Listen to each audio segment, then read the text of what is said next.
Hello, friends. Welcome to Lean and Clean with Fitness Chef Christine. My name is Christine and I am your host.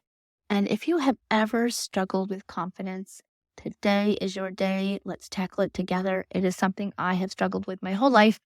But I do have some practical steps that I think will help you as they have helped me.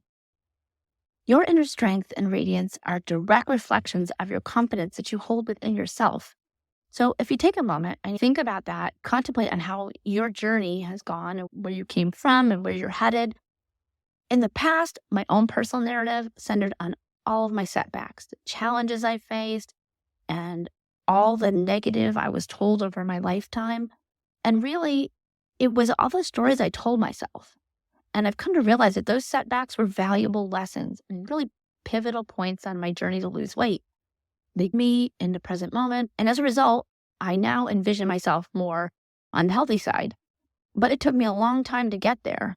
And each day I'm gradually embodying the vision for myself that I see. And as the journey continues and life unfolds, it just becomes closer and closer to what I think God had in store for me. We're all born of, I believe, that we're all born from what God has planned for us. And it is up to us to embrace how we feel about ourselves. It isn't a size. It isn't a hair color. It isn't the texture of your skin. It isn't the color of your skin. It isn't your body shape. It isn't your weight on a scale. It is how you feel about yourself. That's where the confidence really comes from. It's that inner strength, that inner beauty is where that confidence comes from. And the moment you start to doubt yourself, the moment you start to think, I am not enough, that's where we start to feel that lack of confidence. I used to tell myself stories from childhood that would set me back further and further. My confidence started to rise as I started to lose weight, not because I deserved to be more confident, but because I started feeling better about myself, about my inner self. I started to feel better about what I believed about myself. So it's the self-belief that is really makes us confident. You could be a size 22 and feel super duper confident. You could be a size 2 and have no confidence. It works all over the place. It's about how you feel about yourself. So the first thing for me is a self-reflection and acceptance that, okay, I don't have the flattest stomach in the world, but I still have sexy curves. I still have really healthy insides because I take the time to fuel my body and move my body in such a way that I'm gaining strength and I'm putting enough fuel in my body that in the tank that it can strengthen, those muscles can build and I can start to tone up. What's really important to me is that I can lift my grandson. I can keep up with him now, where maybe 10 years ago, I could not have done all that. So I can feel more confident in my body, not because I've lost weight, but because it's working for me better.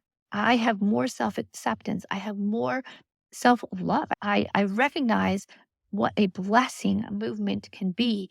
My mom lost her ability to have a lot of movement when she had ALS. And so I never take for granted the ability to move, to be able to have our working body. That's an amazing thing. We should be super proud of that and feel confident in our body. No matter what it looks like, we are blessed to have it. A person who does not have arms would love to have the arms that you have, working arms. Are they perfectly toned? Maybe not, but they're still a blessing to you, right? So we have to look at those positive aspects and really reflect on our achievements and our experiences, embrace our strengths and our weaknesses. So that's the first thing, self-reflection and acceptance. Accepting that even though we're not perfect, we're still fabulous. Number 2, let's set realistic goals, right? I know for me, I used to look at my journey as an endpoint. If I could just get to 50 pounds, I'm going to be in the greatest shape. I'm going to feel so wonderful. I'm going to have a positive mental outlook. It's going to fulfill my goals and my every dream. But that's not actually what happened. When I got there, it wasn't enough. I wanted to lose more. I wanted to be stronger. I wanted to be healthier. I wanted all of these things. We constantly have to set small goals. And then once we achieve them, break them down into manageable tasks and keep going. Life is a continuous journey. Just because you have a goal that you get to doesn't mean that's the end of the road. right? We have to keep on trucking. And that helps us feel more confident because we're always driving towards something better, always improving that 1% better, that one extra rep we can do at the end of our workout, that one more pound we can increase our weights, that one more minute of walking when we feel like we just can't do anymore. All of those things bring us confidence because we know we can get through those hard things. We're never too old to learn. We're never too old to start the journey. And we're never too far gone that we can't begin again and again. Don't ever feel like you are lost, like you just can't get there. That is simply your mind telling you something that's not true. You can change any time, at any age. I love to watch on Instagram Train with Joan. If you haven't checked her out, you should. I believe she was in her 60s, maybe late 60s, when she started strength training with her daughter, and miraculous changes happened. And now she's on the cover of magazines and doing interviews and everything because you are never too old. She's out there in a whole group of people. For myself, I teach water fitness to a lot of older people who inspire me every day to keep moving because if you don't move it, you lose it. And I want to keep that confidence level up. I want to know that when I get older, I can move and be active.